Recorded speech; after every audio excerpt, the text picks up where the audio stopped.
ডিভোর্সটা হয়ে যেতে নিশ্চিন্তে শ্বাস ফেলল সৌকর্য। সে ভেবেছিল আরও কিছুদিন এই নিয়ে সমস্যা চলবে। এত সহজে অলকা তাকে মুক্তি দিয়ে এই আরাম আয়েসের জীবন ছেড়ে চলে যেতে রাজি হবে না। চাকরি বাকরি তো করতে হলো না কোনো দিন। সাজানো গোছানো ঘরে বসে এসি চালিয়ে গৃহ সহায়িকাকে হুকুম করেই বছর 3 কাটিয়ে দিল। কত করে বলেছে সে, বিয়েটা হয়েই গেছে যখন নিজেকে গ্রুম করো, সোশ্যালাইট হও, কিন্তু না, ওসব কেন করবে সে? আরামে শুয়ে বসে থাকতে পেলে কারোর খাটতে ইচ্ছে হয়? আজ থেকে মুক্তি, নিজের মতো করে বাঁচতে পারবে। এর মধ্যে মা অবশ্য বার দুয়েক ফোন করেছিল, একা একা ফ্ল্যাটে সে থাকতে পারবে কি না। হেসে আশ্বস্ত করেছে। হোস্টেল জীবনে কে বা ছিল তার? সেখানে তো রান্নাবান্না থেকে ঘর গোছানো, যার সঙ্গে পিজি শেয়ার করে থাকতো সে কুটোটি নাড়তে চাইতো না। খালি আরাম আয়েসের দিকে মন। স্পোর্টস বাইক চেপে ঘোরা, ধাবার মাংস, রুটি, চা, সব কাজ সে আর প্রমীলা পিসি মিলেই সারত। অবশ্য রণজয় তাকে মন থেকে ভালোবেসে ফেলেছিল। ঠিক তাকে নয়, তার অন্ধ আনুগত্যকে। সেই জন্যই কাকুর অর্থাৎ রণজয়ের বাবার কোম্পানিতে কলেজ পাশ করতে না করতেই বেশ ভালো পোস্টে চাকরি পেয়ে যায়। কর্মদক্ষতা দিয়ে এই কয়েক বছরে অনেকটাই ওপরে উঠেছে সে, আরও উঠবে। এখন তার প্রায় মনে হয় এই ভুলভাল মেয়েটাকে বিয়ে করাই সবচাইতে বড় ভুল ছিল। কী যে হয়ে গেল সেই বৃষ্টি ভেজা রাতে অলকাকে দেখে। রণজয়ের নতুন বিদেশি গাড়িতে লং ড্রাইভে গিয়েছিল দুই বন্ধু। NH-19 দিয়ে যেতে যেতে কি একটা ধাবা খুলেছে, ফুড নাকি মাইন্ড ব্লোয়িং, সেই টেস্ট করতেই গেছিল দুজনে। সত্যি মাটনটা আসাম ছিল। আর সেদিনই ফেরার পথে শ্বেতশুভ্র পোশাকে সিক্ত বসনা অলকার দিকে চোখ পড়ে গিয়েছিল। পরের কয়েকদিন দেখা না পেয়ে অস্থির সৌকর্যের কেবল মনে হয়েছে একেই বুঝি মোহ বলে। যদি বছরখানেক অপেক্ষা করে বিয়েটা করত হয়তো মোহ কেটে যেত। কিন্তু অপেক্ষা কোন কালে সে ধৈর্য ধরেছে শব্দটা অভিধানেই নেই তার।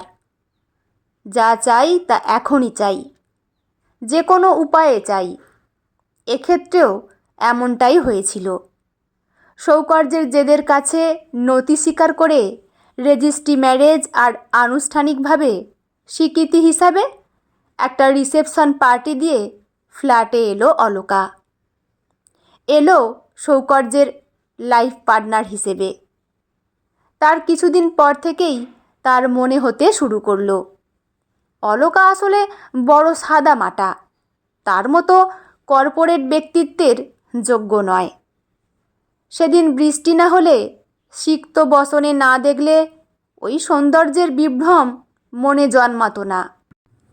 টুকরো থেকেই ফাটল বাড়ে, ফাটল থেকে সম্পর্ক ভাঙে। সৌকর্য জানে না, আর জানতেও চায় না, ডিভোর্সের পর কোথায় যাবে অলকা। এই শহরে তার তো কোনো চেনা ঠিকানা নেই।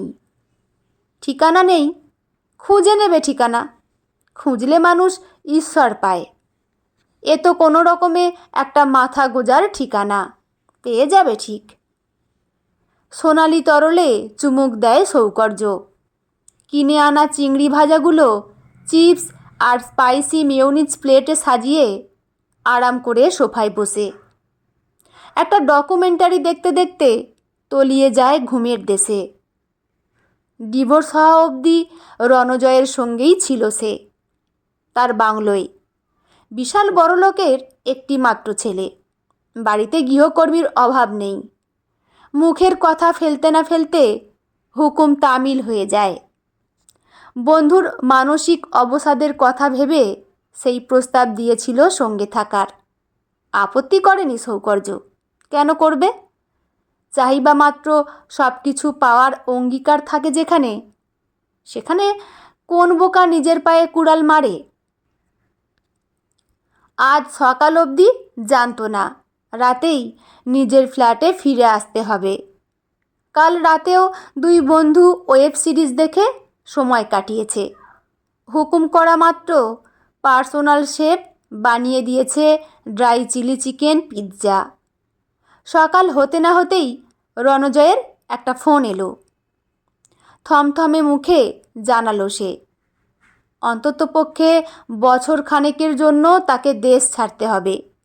বাংলোর গোটা ছয়েক গৃহকর্মী চলে যাবে তার বাবার বাড়িতে। খানিক বাদে নিজেকে সামলে নিয়ে বন্ধুর পিঠে চাপড় মেরে হাসতে হাসতে বলেছিল সে, চাইলে তুই এখানেই থেকে যেতে পারিস, কিন্তু এই 6 জন গৃহকর্মীর বেতন তোকেই দিতে হবে। আমি এতদিন থাকতাম বলে কোম্পানির নিজস্ব অ্যাকাউন্ট থেকে টাকাটা মিটিয়ে দিত। পত্রপাঠ বেরিয়ে এসেছে সৌকর্য। পার্সোনাল শেফসহ 6 জন গৃহকর্মীর যা বেতন, সেই অঙ্কের মাইনে সে হাতে পায় কিনা সন্দেহ। তার চাইতে পূর্ণশিকভব হওয়াই ভালো। ভেবেছিল কোনো সমস্যা হবে না, কিন্তু সমস্যা হলো। ঘুম থেকে উঠতে দেরি, হাতের কাছে জিনিসপত্র পেতে দেরি, নতুন রান্নার লোকের হাতে অখাদ্য রান্না কোনো রকমে গলাৎকরণ করতে গিয়ে দেরি। কোনো রকমে দ্রুত ডাইভ করে অফিস পৌঁছালো সে। দুপুরে ক্যান্টিনে বসে রাইস চিকেন দিয়ে লাঞ্চ করতে করতে ডিসিশন নিল, যেটুকু সময় বাড়িতে থাকে তার জন্য সেন্টার থেকে লোক রাখবে সে। সকাল 7টা থেকে তার অফিস বেরিয়ে আসা অবধি এবং সন্ধ্যে থেকে রাত অবধি তার দেখভাল করতে হবে, এই মর্মে। দিন তিনেক রোলার কোস্টার রাইড চেপে কেটে যাওয়ার পর মনের মতো একজনকে পেল সৌকর্য। মাইনে খানিক বেশি, তা হোক, অন্তত হাতের কাছে জিনিসপত্র তো গোছানো থাকবে। কিন্তু ভালোবেসে আর টাকার বিনিময়ে কাজের মধ্যে ততটাই পার্থক্য, যতটা পার্থক্য নিজের ভবিষ্যৎ আর পরের ভবিষ্যৎ সাজানোর মধ্যে। তাড়াহুড়ো করে অফিস যাওয়ার সময় তৈরি হতে গিয়ে দেখল টেবিলে মানিব্যাগ ঘড়ি আছে, কিন্তু রুমাল নেই। মলি, মলি বলে চেঁচাতে ধীরে সুস্থে সে এলো বটে, কিন্তু তার কথা শুনে গলায় একরাশ বিরক্তি ঢেলে বলল, আমি আপনার বিয়ে করা বউটি নই যে হুকুম তামিল করার জন্য সবসময় দরজার আড়ালে অপেক্ষা করব।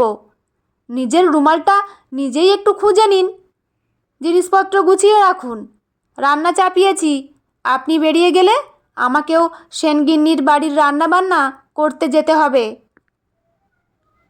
অবাক হলো সৌকর্য। মালিকের সঙ্গে এভাবে কথা বলা যায়? এতদিন তো বাড়িতে থাকতো অলোকা, কখনো এভাবে তার সঙ্গে কথা বলেনি তো। সে কি তার বিবাহিত স্ত্রী ছিল বলে? একটা মেয়ে অফিসে নতুন জয়েন করেছে, চেহারা বেশ স্মার্ট, অ্যাট্রাকটিভ, পোশাকে আশাকে ডিগনিফাইডও বটে। সৌকর্যর মনে একটু আধটু ভালো লাগার আনাগোনা শুরু হয়েছে। মনের ঘরে আজকাল সে নিত্য আসে যায়। এই কদিনে আবারও সে ফিরে পাচ্ছে পুরনো আমিকে। ঘরের অনেক কাজকর্ম নিজেই দিব্যি করে নিতে পারছে। আসলে সবটাই পরিস্থিতি। পরিস্থিতি মানুষকে অনেক কিছু শিখিয়ে দেয়। তবুও অলোকার অনুপস্থিতি তাকে ভাবিয়ে তোলে, বিশেষত খেতে বসার সময়টায়। বড় খারাপ অভ্যেস করে দিয়েছে অলোকা। এমন সুন্দর রাঁধত যে মুখে দিলে তৃপ্তিতে মন প্রাণ ভরে যেত, কিন্তু নিজের রান্নায় সেই তৃপ্তির ছোঁয়া পায় না। যেন খাওয়ার জন্যই খাওয়া, বাঁচার জন্যই বাঁচা। ফুড অ্যাপে তেল মশলা তেমন সহ্য হয় না কোনো কালেই, তাই যত্ন নিয়ে সে বানাতো কম তেলে মুখরোচক খাবার, চিকেন, পনিরের রকমারি প্রিপারেশন। এখন সামান্য খিচুড়ি, ভাত, ডাল, ডিম সেদ্ধ কিংবা মাছ করতেই তার নাভিশ্বাস উঠে যায়। বেশ কয়েকটা সাকসেসফুল ডেটিংয়ের পর পল্লবীকে লিভ ইনের প্রস্তাব দিল সৌকর্য। পল্লবী আধুনিক মেয়ে, স্ট্রিট স্মার্ট। সৌকর্য সেন্সিটিভ ছেলে, পকেটে পয়সাও আছে বেশ, আপত্তি কোথায়? হাসি মুখে জানালো সেই ভালো। পরস্পরকে ভালো করে চিনে নেওয়ার পরেই সম্পর্ককে কোনো রকম আইনি নাম দেয়া ভালো, নইলে খামোকা জটিলতা বাড়ে। রাত 9টা, ড্রাইভ করে বাড়ি ফিরল সে। পল্লবীর শিফট আগেই শেষ হয়ে গিয়েছিল, 6টায় বাড়ি ফিরেছে সে। অবাক হয়ে দেখল সৌকর্য, ডাইনিংয়ে কোনো রকম খাবার দাবার সাজানো নেই, সব ধোয়া মোছা পরিচ্ছন্ন, যেমনটা সে অফিস যাওয়ার আগে করে গিয়েছিল। কিচেন থেকেও কোনো সুস্বাদু খাবারের গন্ধ ভেসে আসছে না। সোফায় আধশোয়া হয়ে ফোন ঘাঁটছে পল্লবী। একটু অবাক গলায় বলল, এত আগে এলে অফিস থেকে, কোনো রান্নাবান্না করনি?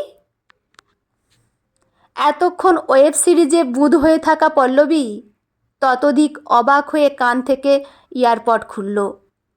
আমায় কিছু বললে এখনই? বলছি রাতে খাওয়ার জন্য কোনো রকম রান্নাবান্না করনি? রান্না আমি কেন করব? আজ অবধি কখনো হাজার প্রয়োজনেও কিচেনে যাইনি, ধোঁয়ায় আমার অস্বস্তি হয়। কি খাবে বলো একবার, এখনই ফুড অ্যাপ থেকে অর্ডার করে দিচ্ছি। ওসব অতিরিক্ত তেল, ঝাল, মশলা, রিচ রান্না দেখলেই যে তার অস্বস্তি হয়, সুন্দরী গার্লফ্রেন্ডকে কিভাবে বলে সৌকর্য? যদি তার খাদ্যাভ্যাস নিয়ে হাসাহাসি করে। বাংলোয় থাকা দিনগুলোর কথা মনে পড়ে যায়। রণজয়ের পার্সোনাল কুক ছিল বলে দিনগুলো দিব্যি কেটে গেছে, কোনো অসুবিধা হয়নি। যে কোনো ফুড প্রিপারেশান ইচ্ছে মতো ইম্প্রোভাইজ করে নেওয়া যেত। কিন্তু এই অ্যাপগুলোয় পার্সোনাল টাচের অপশন থাকলেও আসলে কিছুই বদলায় না, তেল ঝালের পরিমাণ একই থাকে। তোম্বা মুখে বলল সে, রাতের জন্য খিচুড়ি আর ডিম ভাজা করছি, তুমি খাবে? আরে বাস, তুমি নিজেই কুক আছো, তাহলে তো আর কোনো রকম খাবারের চিন্তা রইল না, হুকুম করলেই বান্দা হাজির। মুচকি হেসে বলল পল্লবী, আমায় রোজ ভালো মন্দ রেঁধে খাওয়াবে, আর উইকেন্ডে চিকেন, মাটন কিংবা এগ দিয়ে স্পেশাল কোনো প্রিপারেশন। আমার ইনস্টা ফ্রেন্ড সার্কেল দেখে একেবারে চমকে যাবে। গুড লুকিং বয়ফ্রেন্ড আছে অনেকেরই, কিন্তু রাধুয়ে বয়ফ্রেন্ড কারোর নেই। আই অ্যাম সো লাকি বলো। নিমেষে গদগদ হয়ে গেল সৌকর্য। রিয়ালি? লাকি তো আমি, আমার কাছে তোমার জন্য একটা স্পেশাল গিফট আছে। শান্ত মেয়ের মতো চোখটা একবার বন্ধ করো দেখি। ব্যাগ খুলে একটা ছোট্ট বাক্স বের করলো সে। সোফার পেছনে গিয়ে সুদৃশ্য ডায়মন্ড পেন্ডেন্টটা পরিয়ে দিল গলায়। হীরের দুটি ঝলকে উঠল ঘরের মৃদু আলোয়। শুধু তোমার জন্য, you R my lucky charm. Love you sweetheart. হাত দিয়ে পেন্ডেন্টটা উপলব্ধি করে সে। সৌকর্যকে জড়িয়ে ধরে দ্রুত এক পাক নেচে নেয়। হেসে বলে, বাক্সটা দাও প্লিজ, আজকেই ইনস্টা আপলোড দিতে হবে, সঙ্গে tag, life is full of surprises. খিচুড়ি আর ডিমের পাশাপাশি কয়েকটা ফ্রোজেন চিংড়িও বের করে ভেজে নিল সে। তার হাতের রান্না প্রথমবারের জন্য খাবে মেয়েটা। শুধু কি ডিম আর খিচুড়ি পাতে দেয়া যায়? কিন্তু কয়েক সপ্তাহ কাটতে না কাটতেই ভেতরে ভেতরে সে বিরক্ত হতে শুরু করলো। পল্লবী না ভেজিটেবিল কাটে, না কুকিংয়ের সময় কোনো রকম সাহায্য করে, বরং রান্নার গোটা সময়টা জুড়েই সোফায় আধশোয়া হয়ে থাকে আর মোবাইল ঘাঁটে। সাহায্য করা তো দূর, বেসিক রান্নাবান্নাটুকুও শেখার ইচ্ছে নেই। বলতে গিয়ে সে শুধু শুনেছে প্রয়োজনে রাঁধুনি রেখে দেব, কিন্তু প্রতিদিন হাতাখুন্তি নাড়া জাস্ট ইম্পসিবল। পল্লবীর কথা অনুযায়ী সে কিচেনে যথেষ্ট সাহায্য করে। সৌকর্য বোঝে না তা, কি করবে সে? সাহায্য বলতে রকমারি ক্রকরিজ কেনা, ডাইনিং টেবিলে তাদের সাজিয়ে অ্যাস্থেটিক ফটো সেশন। কোনো একদিন হাসতে হাসতে বলছিল সে, সৌকর্যের ফাটাফাটি রান্নার দৌলতে তার ফ্যান ফলোয়িং অনেকখানি বেড়ে গেছে। বিরক্ত লাগছিল তার। যথেষ্ট বয়স হয়েছে পল্লবীর, তবু এত অবুঝ কেন? একজন প্রাপ্তবয়স্ক মানুষ এমন অবুঝ হয় কিভাবে? না চাইতেও মনে মনে সে তুলনা করে ফেলছিল অলকার সঙ্গে। একজন মানুষ তাকে কেবলমাত্র তাকে ভালোবেসে সবটুকু দায়িত্ব বিনা প্রতিবাদে নিজের কাঁধে তুলে নিয়েছিল। আর আরেকজন ভাবে সেজেগুজে নিজের মতো ভালো থাকাটাই স্বাভাবিক, বাকিটা অপরপক্ষ বুঝে নেবে। নিজেকে ছাড়া কাউকে নিয়ে ভাবার দায় নেই তার, দায় নেই ভালো রাখার। বেশ কিছুদিন আগেই রণজয় দেশে ফিরেছে। খবর পেয়েছিল সৌকর্য, কিন্তু অফিসের প্রবল কাজ আর লিভিন নামক সাংসারিক দায়িত্ব পালনের যুগ্ম চাপে কাবু হয়ে দেখা করতে যাওয়ার সময় বের করতে উঠতে পারেনি। আগে অলকা ছিল সব সামলে নিত, এখন নিজেকেই সামলাতে হয়। রণজয় বুদ্ধিমান, বুঝে নেবে পরিস্থিতি। হঠাৎই ফোনে সুদৃশ্য ডিজিটাল কার্ড আর চেনা ঠিকানায় দামি ড্রাই ফ্রুটস, বিদেশি চকলেট আর ব্যান্ডেড কফি সহ পার্সেল এসে হাজির। রণজয় বিয়ে করেছে কিছুদিন হলো। সেই উপলক্ষে কাছের বন্ধুদের নিয়ে 5 স্টার হোটেলের পুল সাইডে ছোট্ট একটা পার্টি। তারই আমন্ত্রণ সপরিবারে। না চাইতেও ঈর্ষার সূক্ষ্ম হুল ফুটল হৃদয়ে। প্রিয় বন্ধুও আজ তবে সেটেল হয়ে গেল, আর সে কচুরিপানার মতো জীবন সমুদ্রে ভেসে বেড়াচ্ছে। হারিয়ে ফেলার পর বুঝেছে সবচাইতে আপন তো তার অলকাই ছিল। শপিং করতে হবে, ক্রেডিট কার্ডটা দিও। অত বড় পার্টি ইনভিটেশন বলে কথা, লুক ওয়াইজ আমায় পারফেক্ট লাগতেই হবে। নিঃশব্দে নিজের কার্ডটা এগিয়ে দেয় সে। এক উচ্ছল রঙিন প্রজাপতির মতোই সেজেগুজে ডানায় ভর দিয়ে বেরিয়ে যায় পল্লবী। একবারের জন্য জানতে চায় না সৌকর্যের কিছু দরকার আছে কিনা। ভারহীন প্রজাপতির পার্টনারের কাঁধটা আজ ভারে নুইয়ে পড়েছে। তবে কি মেঘে মেঘে বেলা ঘনিয়ে এলো। একটা দীর্ঘশ্বাস ফেলে ল্যাপটপ খুলে বসে সৌকর্য। একমাত্র কাজে ডুব দিলেই বুঝি হতাশার জ্বালা থেকে রেহাই মিলবে। ব্ল্যাক বডি হাগিং ফিশ কাট গ্রাউন্ডে আয়নায় নিজেকে ঘুরিয়ে ফিরিয়ে দেখেও যেন তৃপ্তি পাচ্ছিল না পল্লবী। ল্যাপটপে মগ্ন সৌকর্যের দিকে তাকিয়ে বলল, রাতের পার্টিতে আমাকেই পারফেক্ট লাগবে বলো? দেখে তোমার কি মনে হয়? নিয়মিত জিমে গিয়ে শরীরচর্চা করি, ফিগার কনসাস, ক্যালোরি মেপে খাই। বলো দেখি এই স্পেশাল ডেসে আমায় কেমন লাগছে? আমি tired Pallabi, really very much tired. Please আমাকে আর ডিস্টার্ব করো না। তোমার এসব পার্টি, এনজয়মেন্ট, সেলিব্রেশন নিয়ে অতি উৎসাহ থাকতেই পারে, কিন্তু আমার নেই। কথা শুনে বেশ বিরক্তই হলো সে। ভেবেছিলাম দুজনে টুইনিং করে ড্রেস পরব, শুনে তুমি বেশ উৎসাহিত হবে। কিছু ডান্স মুভ প্র্যাকটিস করব দুজনে, কিন্তু কোথায় কি? দিন দিন তুমিও সেই মধ্যবয়সী মানুষগুলোর মতো হয়ে যাচ্ছ, যাদের মাথায় অফিসের কাজকর্ম আর বাড়িতে ফিরে টাকা পয়সার হিসেব কষা ছাড়া অন্য কোনো ভাবনা নেই। তাদের পার্টি ভালো লাগে না, নাইট লাইফ মস্তির দরকার নেই, চায় শুধু ঘরে বসে ল্যাদ খেতে। I hate this type of boring people. তাহলে এখনো পর্যন্ত পড়ে আছো কেন আমার সঙ্গে? চলে গেলেই তো পারো। জোর তো করিনি কখনো, বলিনি থেকে যাও। উত্তেজনার বশবর্তী হয়ে কথাগুলো বলতে বলতে থেমে গেল সৌকর্য। এ কি করলো সে?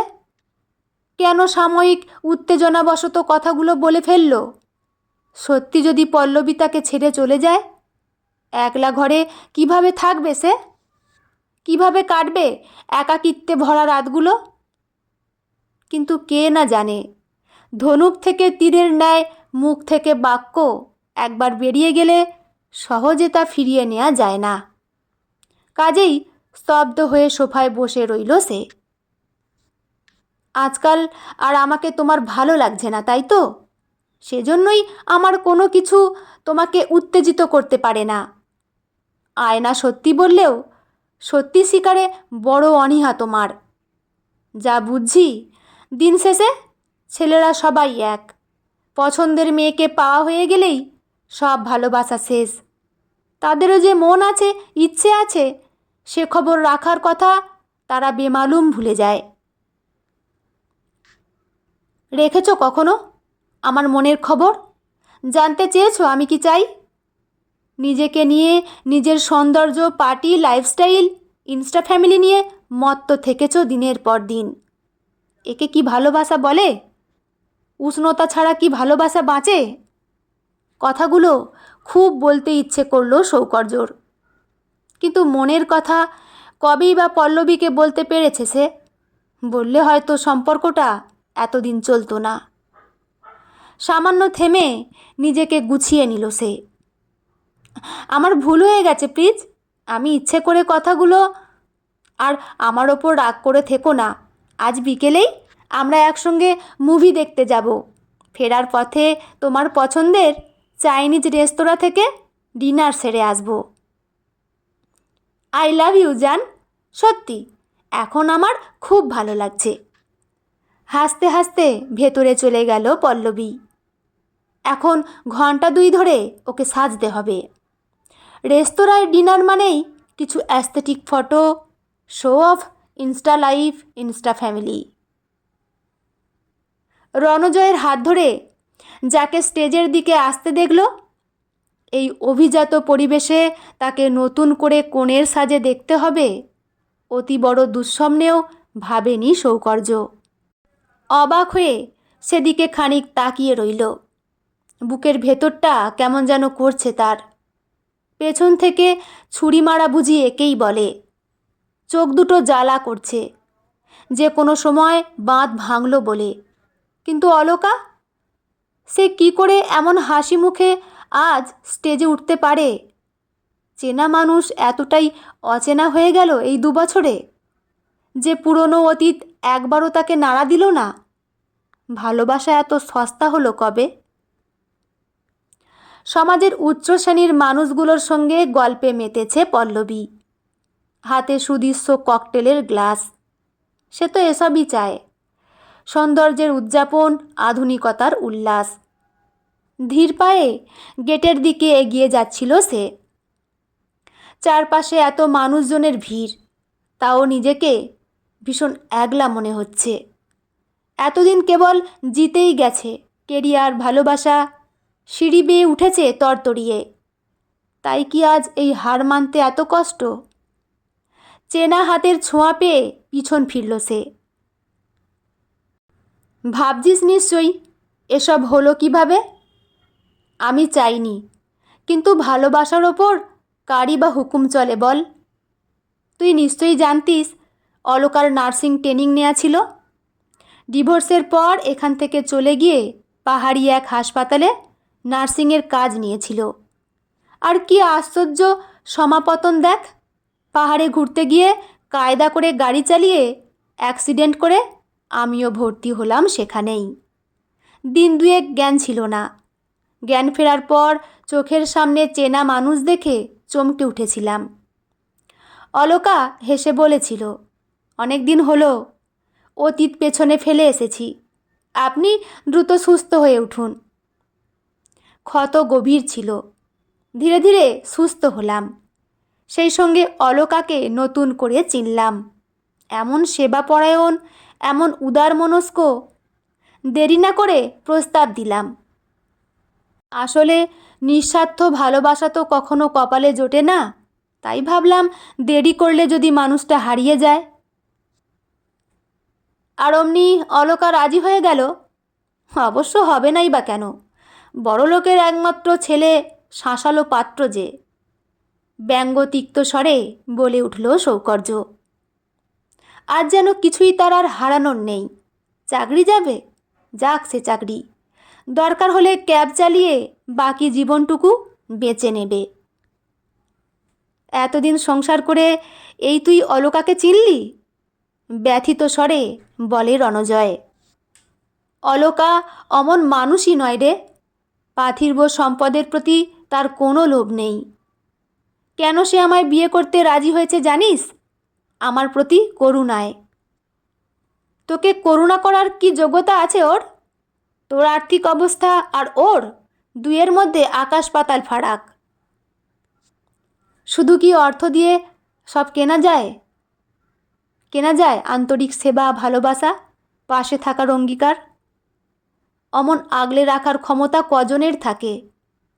আমি বলেছি কিচ্ছু লাগবে না, শুধু একটু আগলে রেখো। খেতে বসার সময়, স্নান করে উঠে, একলা মন খারাপের বিকেলে, রাতের অন্ধকারে ভয় পেলে যেন তোমাকে পাশে পাই। শেষ পর্যন্ত যে রাজি হয়েছে এই আমার ভাগ্য। আসলে আমি তো অফুরন্ত টাকাই পেয়েছি, জীবনভর ভালোবাসা জোটেনি কপালে। ওই কদিনের যত্ন আর উৎকণ্ঠা আমার ঘরের প্রতি টান ফিরিয়ে এনেছে। তুই আমার সবচাইতে ভালো বন্ধু, এভাবে চলে যেতে তো দেব না। সুন্দর কারুকাজ করা সাদা লম্বাটে সোফায় রানীর ভঙ্গিতে বসে আছে অলকা। এই স্নিগ্ধ সৌন্দর্যের সামনে পল্লবীকে যেন বড়ই ফ্যাকাশে লাগছে আজ। অজান্তেই সৌকর্যের হৃদয়ে নিংড়ানো দীর্ঘশ্বাস বেরিয়ে আসে। তার ঘরে অলকা ছিল দাসীর মতো, কেবল হুকুম তামিলের যন্ত্রবৎ। আর রণজয়ের ঘরে উপচে পড়া ভালোবাসা শরীরে মেখে সেজেছে সে আজ রানীর মতো। দিনের শেষে মন মানসিকতাই সম্পর্কে ফারাক গড়ে দেয়। বন্ধুরা, গল্পটি এখানেই সমাপ্ত। আপনাদের কেমন লাগলো অবশ্যই কিন্তু কমেন্ট করে জানাবেন। লেখা মন কেমনের ডাকবাক্স অনিন্দিতা, পাঠে আমি রিমি। দেখা হচ্ছে পরের কোনো গল্প নিয়ে। ভালো থাকবেন সবাই, ধন্যবাদ।